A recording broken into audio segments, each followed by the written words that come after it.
You are listening to Fantha Tracks. Because of the following special program, Wonder Woman and the Incredible Hulk will not be presented this evening.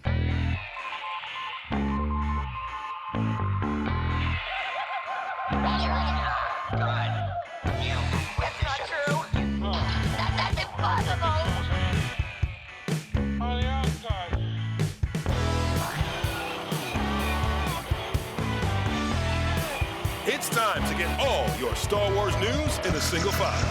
This is Making Tracks. Here are your hosts, Mark Newbold and Mark Mulcaster. That's not true.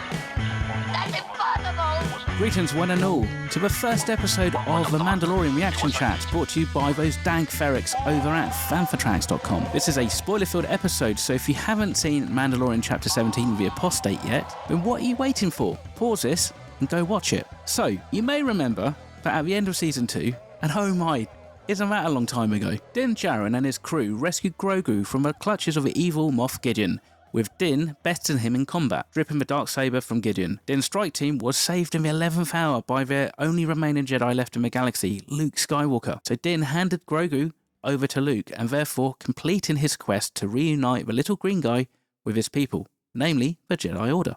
We pick up Season 3 with Din and Gro. Wait a minute! How did the little green guy get back to Mando? Oh yeah, I remember now. Midway through the Book of Boba Fett, we catch up with Mando, who has returned to the armourer to learn how to wield the Darksaber. During his trial, he is forced to admit that he has taken his helmet off when he said goodbye to Grogu. The armourer declares that he is no longer a Mandalorian. The only way to redeem himself is to head to the ravaged world of Mandalore and bathe in the living waters under the Beskar mines. Across the galaxy, Grogu is having a space whale of a time under Luke's tutelage, although he is faced with his own choice to fully embrace the Jedi training or to return to Din Djarin. As we know, Grogu headed back to Tatooine to be reunited with Din and helped save Mos Espa from the criminal organisations intent on taking down Boba Fett. So Season 3 starts a couple of years later, or so Jon Favreau says, and we see Din and Grogu doing their thing in their modified NY Starfighter. And here to do his thing is the editor-in-chief of Fantha Tracks, Mark Newbold. So Mark, before we get into the nitty-gritty, what's your initial thoughts on the start of Season 3? It's been a long time coming, and I was thrilled to be sitting there again, listening to that music and watching those characters and being lost in the world of The Mandalorian for, 35 minutes. So I was very happy. What about you? To be fair, it felt really kind of refreshing. It felt like that nice security blanket of like feeling like you're with old friends, and lots of things seems to like have possibly transpired, and you know there's a few kind of things that I said to myself, hang on a sec, have I missed something? But actually no, I haven't. There has been this passage of time. That's clearly, you can see that by the developing Navarro town, because that now seems to be really thriving compared to how we first saw it at the start of Season 1. Stuff like Din's got this piece of like Mandalorian scripture on himself that he managed to grab from or get from somebody, which is probably going to be a Marvel comic at some point. What a cracking start. We start off with that Mandalorian ceremony, and I think that's the primary focus of that, of seeing the armourer and the rest of, I think, like Clan Vizsla doing this ceremony, initiating a new foundling into the Mandalorians, giving him his helmet, I guess reinforcing the whole fact that, you're meant to keep your helmet on and just kind of hammering home, no pun intended, armor, that Din is in the predicament that he's in because he has taken his helmet off. Therefore, he's been shunned by his clan and now he needs to redeem himself. For 5 minutes, well, maybe not even that, for about 90 seconds, I'm a little bit worried that we're going to be retreading the start of Season 2 because we had that giant crocodile beast that comes out of the water and kind of felt very reminiscent of how we started Season 2 with Chapter 5 with, the Krayt Dragon and the Tuskens and stuff. But then it's kind of led into something else. And again, it's very classical storytelling, lots of Western tropes, and this whole kind of like notion of like that role-playing aspect of like, you've got your main quest and then you've got to go off onto a side quest. And I think that is where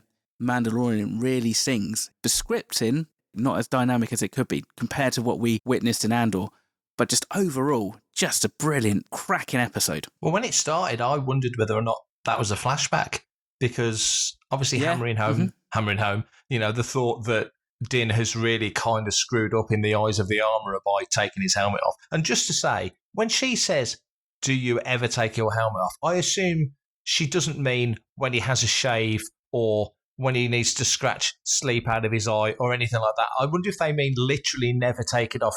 Otherwise, he'd have like the fullest beard in history. But let's not be silly about this. So that opening scene, I really did wonder whether or not that was a flashback sequence, just to really push home the point that this is something that she is very serious about. But then, of course, when that, as you say, that crocodile creature comes piling out the water, and we get some big creatures in Star Wars, and we know Dave Filoni's a kaiju fan. He loves these big creatures, and weirdly, Bad Batch this week had the return of the Zillo Beast, which was excellent.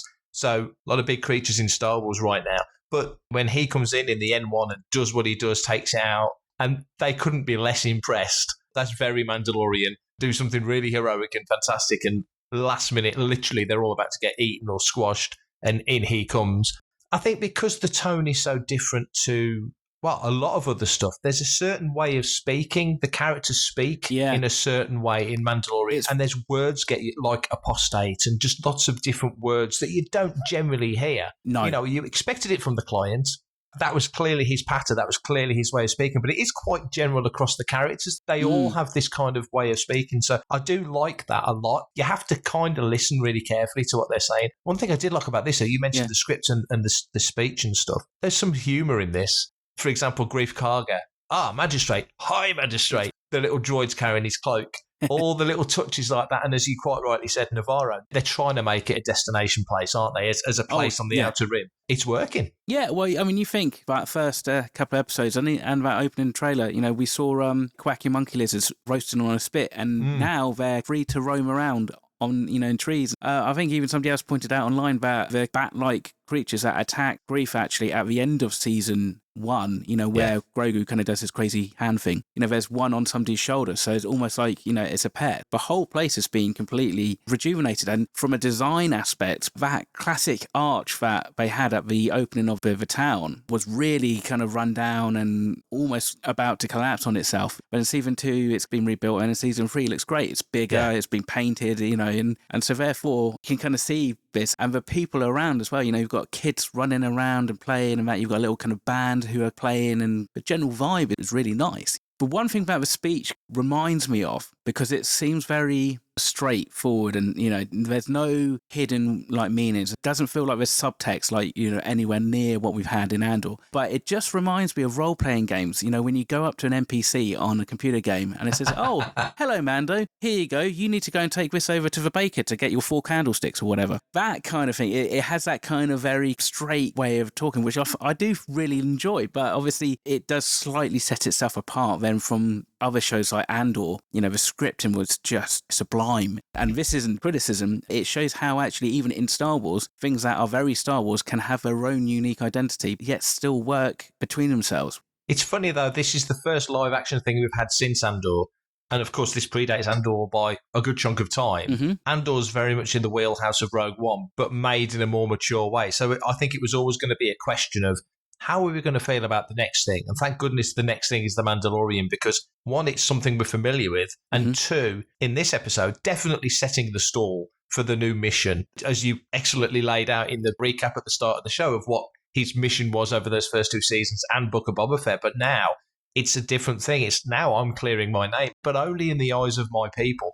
Because Grief Karga's like, stay here, be a marshal, take some land and settle down. You can live off it and have a good life, you and the kid. The offer is completely there. I felt as a viewer, Grief meant that. He was genuinely, they owe each other their lives. They've been in battles before, so it's meant as a friend. Not going to be much of a show if we're just watching The Mandalorian ploughing the land and sowing seed. We almost got that in Chapter 4. This show has always relied heavily on Western tropes. But one of the Western tropes that is quite apparent from this and from Chapter 4 and now Chapter 17, was it? The hero who comes in, who sorts out the town, is not the kind of person who can stay around, because he's outside of that kind of civilization, outside of society in that kind of way. And so therefore, once town is safe, and in this case the pirates are put to bed, then he has to move on. It's kind of funny, isn't it? Because there you've got Grief Karga, who's now the High Magistrate, and Moff Gideon refers to him as a disgraced magistrate. Now, we don't actually know what he did. Was he taking bribes? Was it kickbacks or something? But you can start to just see that, whilst I don't necessarily say he's corrupt, there's a bust and there's a cape and there's a little droid. And so you think this is a man who would like to kind of live amongst the wealth and the trappings of station that he actually feels that he deserves. Definitely, yeah. Therefore, it will be interesting to see if you go back in a couple of years' time, maybe the end of this season or next season, and Navarro is kind of becoming, unfortunately, slightly corrupt just by the very nature of the people in charge. Hi, this is Dave Chapman, and you're listening to Fantha Tracks. It's going to be interesting to see that. I mean, a lot of characters, as you say, there's definitely been a passage of time, and as you alluded to, Favreau had sort of said a couple of years, which was a surprise to me. Absolutely, yeah. You know, but it's good that they've done that, because you can see, as you say, you physically see it with Navarro. You don't really sense it with Mando and Grogu, but you kind of think their relationship's fairly static. Grogu seems a bit more alert now to things happening around him. He was a bit more sort of looking at people talking. He's picking up more. That's how I read it. Before, he was often in his little fairyland, when he's in the chair spinning around, that's a kiddie type thing. But he just seemed more alert to me when we go and visit Bo-Katan in the castle. And she's kind of sitting in the chair, just looks casual, but clearly she's not in a good place. And the whole scenario of what the hell happened? Well, I didn't have the Darksaber, so nobody would follow me. So that all kind of fell apart. And now the Mandalorians are just out there being mercenaries, which is kind of how we used to think of the Mandos to a degree anyway. Yeah, pretty much. And that would be interesting to see where that goes. But I think it all goes back to Mando being a man with his own code of ethics and his own code of honour, and that this scenario, this situation he finds himself in, trying to find the wells, to bathe himself, to get forgiveness, it's a process he has to go through, because other people, as I say, have given him opportunities. You've earned your rest. Take your foot off the pedal. He can't do it. Moses can't go to the promised land. He'll save the village, but he'll never stay in it. So he's driven by his own ethics. And I still think back to when he met Bo-Katan for the first time, and he's not taking his helmet off and she's taking her helmet off. And the way it was played was he was the weird one. He was the odd one, and she wasn't. Sometimes the person who gets the foot in the door first is always seen to be the right one. Neither are particularly right. They're both Mandalorians. It's going to be interesting to see how it plays this season. I guess we can kind of pretty much, I think, assume anyway that either midway through, if not the climax of this season, I can't believe I'm talking about the climax of the season on the first episode, but, it will end up on Mandalore. Will that satisfy the armourer as much as he thinks it will? She kind of inferred it, but she's more flaky than she lets on, I think. If you follow dogma and you follow strict kind of like scripture and stuff like that, then you have a very myopic view of things. She could be using it like, I'm going to send you to Mandalore to find out whether or not like it's livable. Yeah. Saves me going and saves me risking my own neck. Yeah. If you come back, then great. But, maybe you haven't fully atoned. Maybe you need to do something else. Maybe now your next quest is to unite all the Mandalorians. Because that's the thing, he still has the Darksaber. He still has the Darksaber. Exactly. Yeah. He still has the Darksaber. So by rights, he is the Mandalore. Just because Bo-Katan is kind of sat in a throne, and that throne is like her family house, isn't it? Yeah. Yeah, it was very Game of Thronesy on the coast. Yeah. Just the feel of it. Just the way that she's kind of like languidly kind of lying there evoked memories of how Darth Maul sat in the Mandalore throne in Clone Wars. True. Very kind of casual and arrogant in nature. I think with the Mandalorian throne, just as a broader point, becoming the ruler of Mandalore isn't the goal. Becoming the ruler of Mandalore is a means to an end. Yeah. It feels like it's a piece of a puzzle that you need to have so you can achieve other things. Whereas with most thrones, that's the goal. I'm now king of wherever, and I can rule, and we can do this, and we can make things better or make things worse. But with Mandalore, it always feels like a means to an end, and it's weird seeing Bo-Katan like that, because you know how motivated she can be. If you get the throne back, obviously there's a symbology. Do you literally go and do you pick up that throne, stick it in the back of a van, and cart it off to another planet? Because if they're portable, exactly. If Mandalore's been completely decimated, and they say nobody can survive there, hence why I guess Mando has selected IG-11 to come with him. Interesting scenes. Then it's like, okay, well, it's either a case of you reunite the Mandalorian people, and then I guess you've got to then find somewhere for them to live. So yeah, it's like the second act of a 3-act play. Once you've united them, you've got to kind of then go find somewhere for them to live. Like you say about the armourer being very dogmatic and fixed in her ways and the way she thinks, without knowing the specific details of that region of space, you kind of think there's certain worlds that would be acceptable and other worlds you would look at and go, that looks perfect. No. So there's probably a lot more politics within the clans going on than we realise. you could just literally just look at the two main clans, like Bo-Katan's clan, Grease, and then obviously the Death Watch. They're polarized, even just by the simple signifier that one has to keep their helmets on, the other one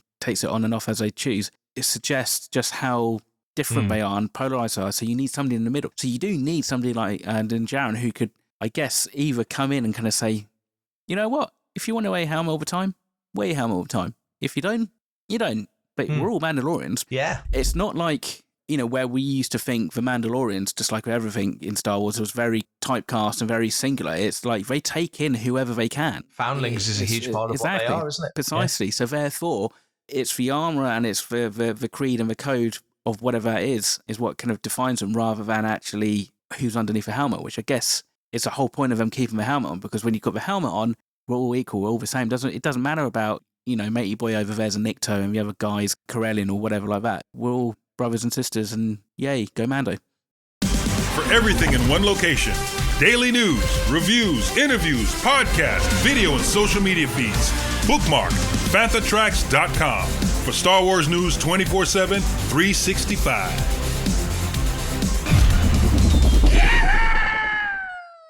Just generally speaking, what did you make of the pirates? When I think of Star Wars and Star Wars pirates, I don't necessarily think of Hondo. Yeah. Exactly. I mean, Hondo's probably the closest that we've got to like a proper direct lift of what a literal space pirate is.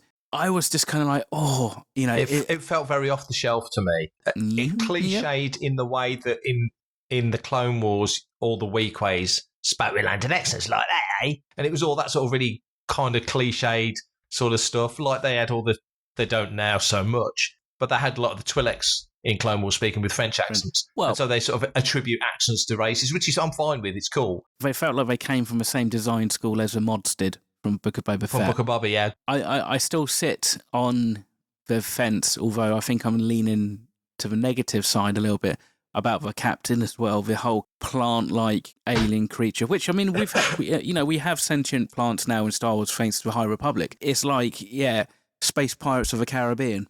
It reminded me of Faris a little bit from Galaxy Quest. It had that about it. Yeah. The big green dude, that angry thing. And I think if I read the credits correctly, because they kind of speed by and shrink and get bigger, I think that was Carey Jones who played Casantan in Book of Boba Fett was that character. So I kind of like that. And as soon as I saw the green stuff, first thing looks like Swamp Thing. And then it's like, is that a Drengir? I mean, I suppose it all depends upon if they're just like villain of the week or if they're going to make a return. He pegs it, doesn't he, at the end? He kind of sees that massive Star Cruiser and just kind of goes, no. And rightly so, he's only in an N1. I reckon if he was in the Razor Crest, he might have had a go. Yeah. He doesn't, but he's got the speed, so he can just kind of nip out. But then obviously that still leaves a pirate problem in Navarro. So wouldn't be surprised if we come back to see pirates have overrun the place a little bit. If Mando was asked by Greef to put a team together to protect Navarro from pirates, he'd do it. Oh, totally. Yeah. But also a character that a lot of people I expect wouldn't anticipate a mention of was Cara Dune. Cara Dune gets a direct mention. She's now with the New Republic doing whatever she's doing with them. So they didn't kill her off. We still don't really know what happened on the bridge at the end of season 2 because you sense that Bo-Katan is going to have a big problem with Mando walking away with the Darksaber after he's just got it from Gideon. That's a story and a moment I hope we get some resolution to. I'd love it if it was a novel. I know Adam Christopher had written a Mando novel that got cancelled because they're keeping a very tight rein on external storytelling to what we see on screen, and that's fair enough. Mm-hmm. But I don't see any reason why they couldn't do, if they wanted to, a Mandalorian animated series to accompany it and fill in certain stories. That's definitely an option if they want to go down that route. I have no doubt Pedro Pascal will be probably quite happy to do a bit more voice work to do that. The fact that they have given that 2-year time gap, so actually that might not necessarily be a bad way to go. Like, how does that initial time after Grogu left, how does that affect Din? What does he do? Where does he go? So that, that's not necessarily like a bad thing. I mean, it'd be an interesting book to get, or again, like I said, comic. Hi, this is Hugh Quashing. I've had great pleasure in recording this interview for Fan4Tracks. I think we were monster enthusiastic for season 3 anyway. Yeah. And very, very ready for it. That's fairly consistent feeling amongst most people. I don't think there was much ambivalence towards season 3 of Mando. I think everyone was ready to get stuck in. And for an episode that really, if you step back, and we've been spoiled over the recent years with what we've got, you step back and go, that set the table. That really has laid out the table for what we're going to get in season 3 and where Mando's focus is and where the other players are. So now we know about Navarro and Greef. And in a weird peripheral way, we kind of know that Cara Dune's out of it, but at least she's doing something as a character. And Bo-Katan is in a not a good place. And so there's all these places where you think, well, you might have anticipated Bo-Katan to be a complete ally or an adversary. To me now, she feels more like she's going to be adversarial than helpful. And other characters we've seen in the past, if a crew needs to be brought together, well, Cobb Vanth is always knocking around at Mos Pelgo, and there's different people who you know that he could pull in. Blimey, he basically resurrects IG-11 from the dead. We had that great little scene with Shirley Henderson back as the aliens doing the voices of the Babu Frick characters. That whole sequence was hilarious when Grogu gets hold of the one. Yeah, oh, absolutely. And I mean, I think that's like you kind of said earlier on. I think we're finding really nice ways to include Grogu without it always feeling like, oh, let's just cut to the kid just to remind people that he's there, and that whole kind of thing with like, no, he's not a pet, put him down, he's not a toy. The whole workshop, I just loved the fact that it was like 3.5 feet tall or something, and it's just like, it makes a lot of sense when you think about it, but then when you see it, you kind of go, that's just absolutely ridiculous. Yeah. The Greef moments with him being a bit up himself was enjoyable, and I hope that it remains that he's just a bit pompous and that he doesn't go down the route that you laid out a pathway for him being actually a problem, because the wealth and the opulence and the notoriety maybe becomes too big for his head. Kind of hope he just remains a little bit up himself. Just make him any less of a threat. He could have gunned that pirate down, but he didn't. He knocked the blaster out of his hand. It was Mando that gunned the other guys down. Exactly, yeah. So Greef kind of gives them a chance, or gives that team a chance. It's Mando that's really got the problem. So there was lots of little subtleties going on in and around the character development. And also another thing that struck me, if it is 2 years, he actually says to Greef Karga, his name's Grogu. Huh? So they've not met. This is a couple of years since everything that happened at the end of season 2. And it has been a couple of years. We've had COVID in real life, so things have moved on. Yeah. But you kind of think now, if people know about Mando, and they do, because he's notorious in that world, if you like, they'll know that he's with Grogu. He's with the kid. So they've become a proper it's the proper Lone Wolf and Cub thing now, isn't it? It's a known thing. Whilst the end of season 2 felt like an ending to that kind of first arc, this kind of feels like we're bonded to each other now. So we don't need to worry about that. Barring obviously him getting like kidnapped or something like that, I don't think there's going to be any risk of any kind of separation unless he starts wanting to kind of hang off the back of a Purrgil. You kind of go, well, hang on a sec. This is going to surely got to tie directly into Ahsoka as well. This is all leading towards something, and whether that is Grand Admiral Thrawn out in the the unknown regions, and this is the thing, is that actually there's no reason, I don't necessarily think, where they couldn't turn around and actually kind of say the impetus behind the First Order was in fact actually Grand Admiral Thrawn. They could kind of retcon that in. Yeah, totally. I was literally going to say that, just pitching forward as we roll out the episode, pitching forward to later in the season and certainly later in the summer to Ahsoka. Admiral Thrawn gets name-checked in Mando when you see Ahsoka for the first time. We kind of feel like he's going to be the main threat in the Ahsoka series. We know from what Lucasfilm would like to do is give a bit more depth and a bit more heft to the creation of the First Order way out there in the unknown regions, which reaches its peak on Exegol in Rise of Skywalker. I just wonder whether or not Admiral Thrawn is one of the architects of that whole process. Yeah. And whether or not we will actually see Exegol in Star Wars television sooner rather than later, because it feels like that could be how all this storytelling ties up. And it would certainly explain how somehow Palpatine returns. Well, we need to explain that somehow, don't we?